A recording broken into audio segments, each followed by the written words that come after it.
Hello bachcho, let's read the question first. And question says that why it is more hotter for same distance over the top of candle than at the side of flame. First option is conduction of heat in air is upward. Second option is heat is maximum radiated in upward direction.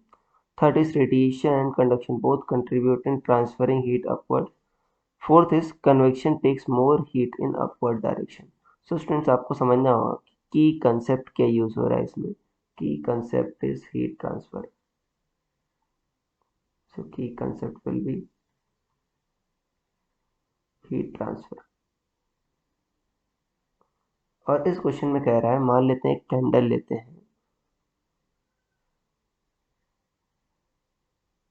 और इस candle में अगर आप यहाँ से same distance x चलो मान लो यहाँ पर, तो यहाँ पर आपको ज़्यादा हीट अपीयर होगी कंपेयर टू अगर मान लो साइड वेज चलो यहाँ पर x, तो यहाँ पर आपको हीट कम अपीयर होगी, तो प्लेस वन पर ज़्यादा हीट अपीयर होगी कंपेयर टू प्लेस टू। ऐसा क्यों होता है प्लेस वन पर ज़्यादा क्यों? क्योंकि आपको पता है यहाँ पर कन्वेक्शन का रोल है कि आपके पास जहाँ पर है गैसेस में जो कंडक्शन होता है वो बहुत नेग्लेजिबल होता है, क्योंकि जो गैसेस में एटम्स होते हैं काफ़ी दूर दूर होते हैं। तो आपको जो पता है कि मेन हीट जो ट्रांसफर का मोड है वो क्या है, कन्वेक्शन होता है। और कन्वेक्शन कैसे वर्क करता है, कन्वेक्शन ग्रेविटी के बेसिस पर वर्क करता है। फॉर एग्जाम्पल जब आप गर्म करते हो तो साइड की जो हवा होती है वो भी गर्म हो जाती है और गर्म हवा आपके ऊपर उठती है।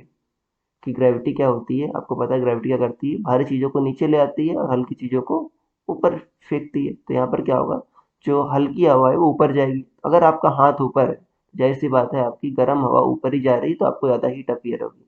अब गर्म जो हवा है साइडवेज बहुत ही कम जा रही है, इसलिए आपको यहाँ पर क्या होगा, कम आपको गर्माहट महसूस होगी, कम हीट अपीयर होगा। तो यहाँ पर अगर ऑप्शन चेक करते हैं तो इसमें आपका ऑप्शन नंबर फोर्थ मैच कर रहा है। फोर्थ कह रहा है convection takes more heat in upward direction, yes friends, because of gravity convection takes more heat in upward direction. So I hope you understood it well. Best of luck.